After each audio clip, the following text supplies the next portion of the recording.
Allez, on se retrouve pour la dernière fois de la journée ici à Saint-Maur au Challenge International. Épreuve de fleuret féminin de Coupe du Monde avec l'Italienne Alice Volpi face à Lee Kiefer, l'Américaine. Alice Volpi, numéro 3 mondial. Lee Kiefer, championne olympique en titre et numéro 2 mondial. Donc avec moi pour commenter, j'ai oublié. Je t'ai oublié, désolé, je t'ai trop vu aujourd'hui. Non, avec moi pour commenter cette finale, Cédric Nkene. Bonjour à tous, ce sera le dernier bonjour de la journée. Une finale qui va être, je pense, de haut vol parce qu'on a deux tireuses qui ont été impressionnantes quand même sur cette journée.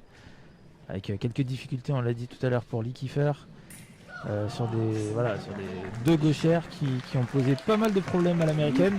Alice Volpi, elle, qui a quand même survolé sa compétition, je pense qu'on peut le dire. Elle a eu, faut le rappeler aussi, pas mal d'italiennes. C'est vrai. Donc elle était un peu comme sur un circuit. Mais au-delà de ça, non, c'était vraiment une grosse journée de Volpi aujourd'hui. À voir sur cette finale comment ça va se passer. Un partout pour le moment entre les deux tireuses.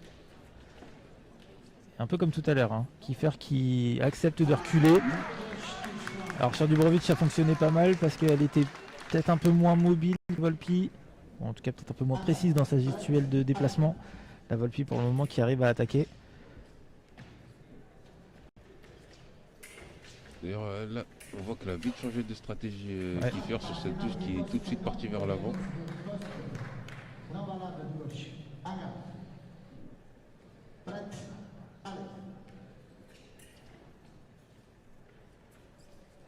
Kiefer qui rentre dans la distance, qui bloque Volpi.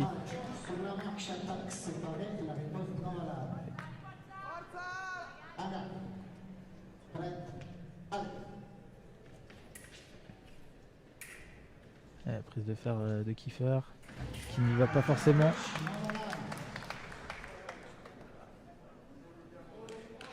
Alice Volpi qui demandait un batté absence. L'arbitre lui qui donne l'attaque de l'américaine. L'attaque sur préparation donnée à... J'ai l'impression que Kiefer s'est en plus pris un petit coup de coquille. Je pense aussi, ouais. Je pense qu'avec l'impact de la fente. En même temps, elle est rentrée très grand au niveau de la jambe avant, en raccourcissant un peu le bras pour éviter la parade de Volpi. Finalement, il n'y a pas eu de parade. Volpi qui est parti tout droit de manière assez puissante, assez forte.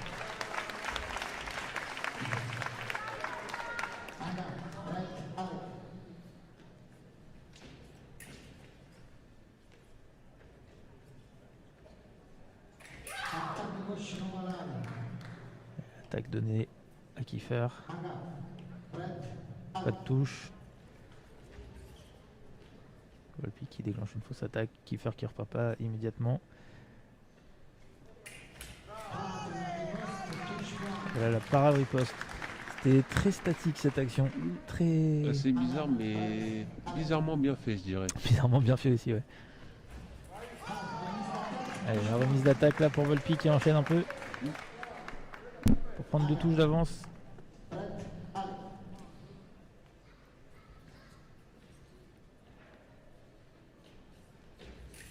La progression, Volpi qui déclenche son attaque avant les 2 mètres. Alors là, Kiefer avait la priorité, l'arbitre a décidé qu'elle n'a rien fait et du coup a redonné la priorité à Volpi qui marque le point. Et qui mène maintenant de 3 touches. C'est ça qu'on veut voir, nous on veut voir du fouet, Volpi qui s'est raté sur le fouet, mais c'est ça qu'on veut voir, du spectacle. L'escrime champagne. Tout à l'heure on a eu des touches dans tous les sens, ça va. En plus là on a deux tireuses qui maîtrisent assez bien le fouet, qui n'ont pas peur de l'utiliser. Ça promet un match assez beau à regarder.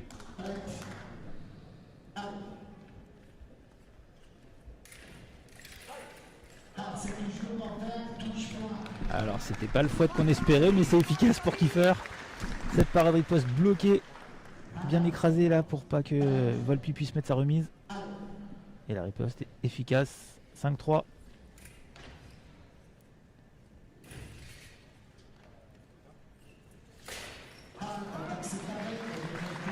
C'est étrange parce que les deux tireuses terminent sur des cibles basses et les deux réussissent à faire des cartes très basses. Écrasé, Ouais. même je dirais. La carte, hein, pour ceux qui connaissent pas forcément, c'est protégé. Ah. Qui va prendre un carton jaune. Elle s'est retournée en pensant avoir touché alors qu'elle n'a pas allumé. Il n'y a pas eu d'alt de la part de l'arbitre.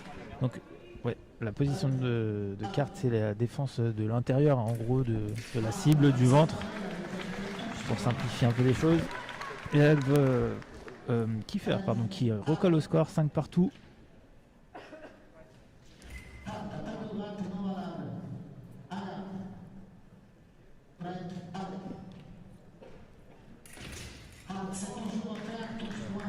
L'attaque offerte de Volpi.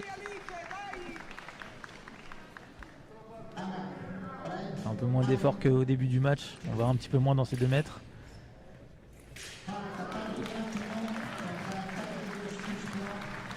L'erreur de jambe de Volpi sanctionnée tout de suite par Lee Kiefer, 6-6. Je sais pas trop ce qu'elle a voulu faire. Elle est partie en courant, avec la pointe un peu n'importe où.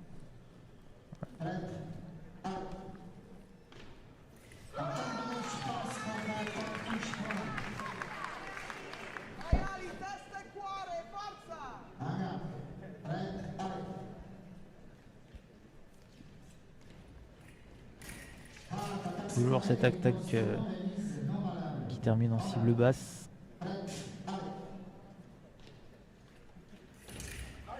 Oh, c'était tenté ça. Remise en prime, ça ne touche pas, pas de touche.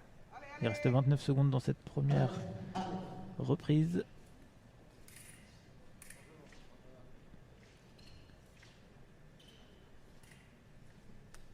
Et Kiefer qui prépare tranquillement son action. Elle enlève un peu le fer. Volpi qui décide d'attaquer sur justement cette position main très retirée. C'est un peu bizarre comme décision. Elle était statique, elle subissait un peu et d'un coup décidé. Bon, ça n'a pas payé pour le coup. 7-7, 18 secondes. Belle attaque là. Bien poussé. Avec un beau passage de pointe. Volpi qui reprend l'avantage.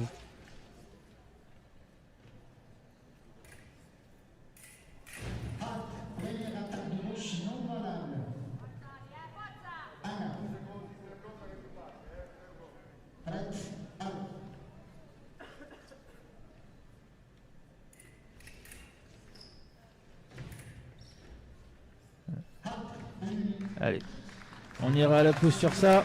8-7 pour Volpi, l'italienne, face à Kiefer. On a assisté à une première manche où il y a eu pas tellement de... On s'est pas tellement regardé, mais il y a eu quand même aussi des petites erreurs qui ont fait que derrière ça a ralenti le rythme des touches. On a pu voir voilà, les actions qui terminaient souvent sur des cibles basses. Les deux tireuses qui l'ont compris et qui sont venues chercher des parades en carte écrasée un petit peu. On n'a pas encore eu le champagne, le bouchon n'a pas encore sauté. On a eu quelques petites tentatives quand On a même. eu des petites tentatives. 2-3 petits fouets tentés à droite à gauche. Ça n'a pas encore allumé.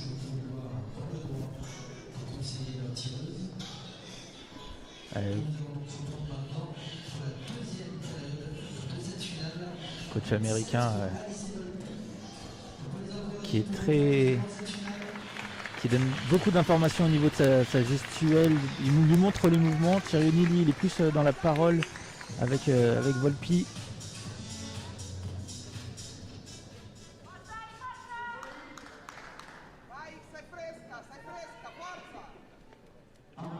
Et on entame cette deuxième reprise en faveur de l'italienne 8-7.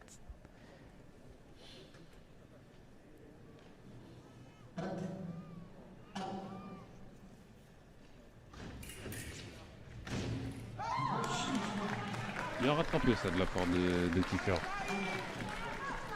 Volpi qui n'a pas tellement fait d'efforts quand même sur cette défensive. Après envoyer la parade, elle est tout de suite passée à la contre-attaque.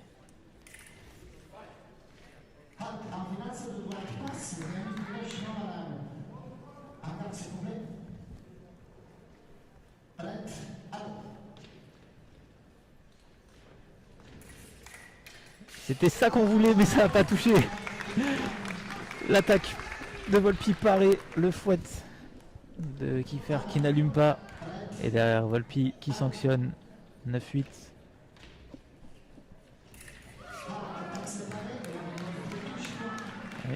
L'attaque de l'italienne parée par Kiefer.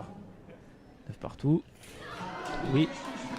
Et elle s'est encore pris un coup de coquille, je crois, dans le masque.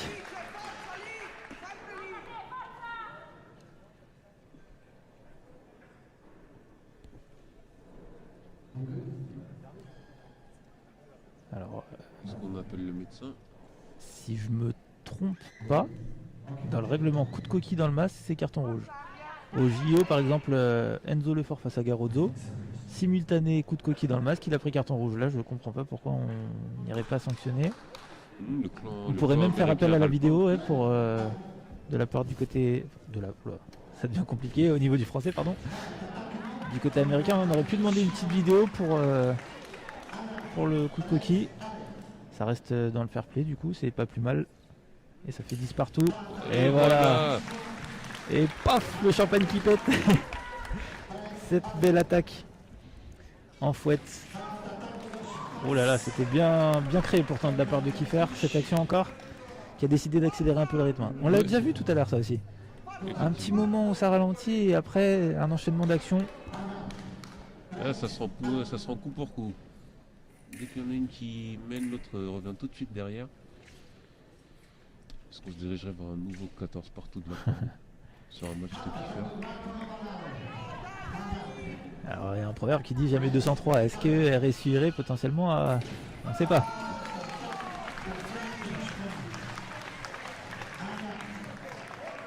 Allez, 12-11 pour Volpi. On a vraiment accéléré là dans cette deuxième période. L'attaque par fouette. Tentative d'attaque en prime et la contre-attaque placée par Kiefer. 12-12. Volpi qui n'arrive pas à la rentrer aujourd'hui sur Kiefer cette prime. Et l'attaque qui tombe dans le vide. Kiefer qui repart pas vraiment. Ouh là là là là, c'était bien fait ça.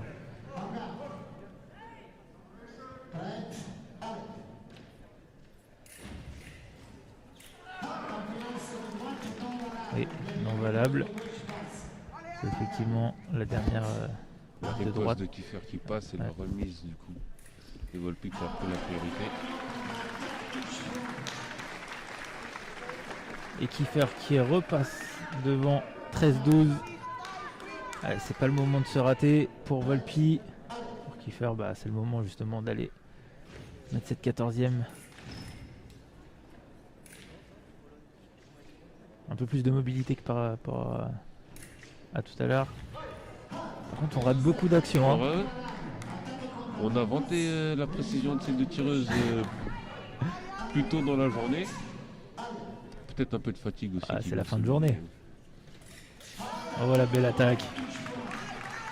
Et là encore, tu vois, Kiefer s'arrête avant sa zone de... Enfin, un pied dans la zone de 2 mètres. Quoi. Elle fait pas l'effort d'aller jusqu'au bout. Soit il y a une appréhension au niveau de l'attaque de Volpi. Elle n'arrive pas à se défendre plus loin que ça encore. Il faut dire qu'au début du match, justement, elle reculait jusque dans ses 9 mètres. Je crois que ça lui a pas trop réussi. Ouh là là là là là. Cette belle parade riposte 14-13 et là on rechange de leader sur ce match. 14-13 dans cette finale. Volpi, Kiefer. Oh là là là là, ça c'est cadeau ça. Si t'es pas devin Cédric, je sais pas ce que t'es. 14 partout.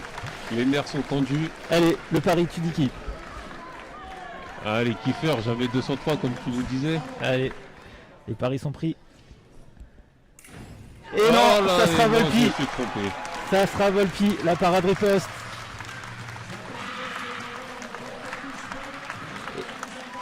Et Volpi qui remporte ce challenge international de Saint-Maur.